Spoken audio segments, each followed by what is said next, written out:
तुम्ही शांत बसायचं. आम्हाला खाऊन टाकू.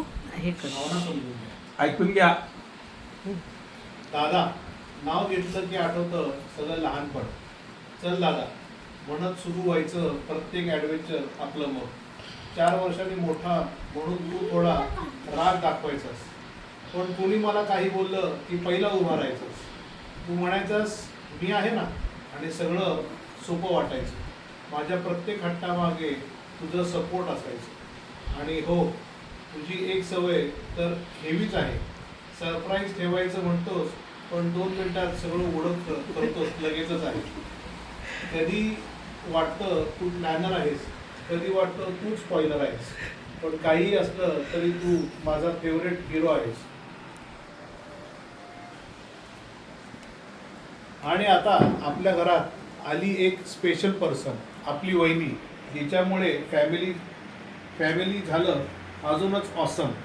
माझे लाड करणारी, मला नेहमी समजून घेणारी, माझ्या प्रत्येक गोष्टीत शांतपणे माझ्या पाठीशी उभी राहणारी.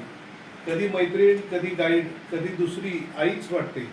तिच्यामुळे दादाचं वर्ल्ड पण अजून सुंदर दिसतं.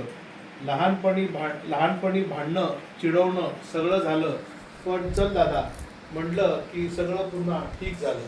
आज 40 वर्षाचा झाला म्हणे, विश्वासच बसत नाही. कारण अजूनही तुझ्यातला तोच क्रेझी लविंग दादा दिसतोय, काही कमी नाही. तुम्ही दोघं असता म्हणून माझं जग इतकं स्ट्रॉंग आहे. तुमच्या प्रेमातच माझं सगळं सुख सामावलेलं आहे. शेवटी एवढंच, दादा तू आहेस म्हणून मी स्ट्रॉंग आहे, आणि वहिनी तुम्ही आहात म्हणून मला दुसरं घर मिळालं आहे. तुमच्या दोघांसोबत असं हसत खेळत आयुष्य चालू राहो, आणि माझं चल दादा कायम असंच सुरू राहो.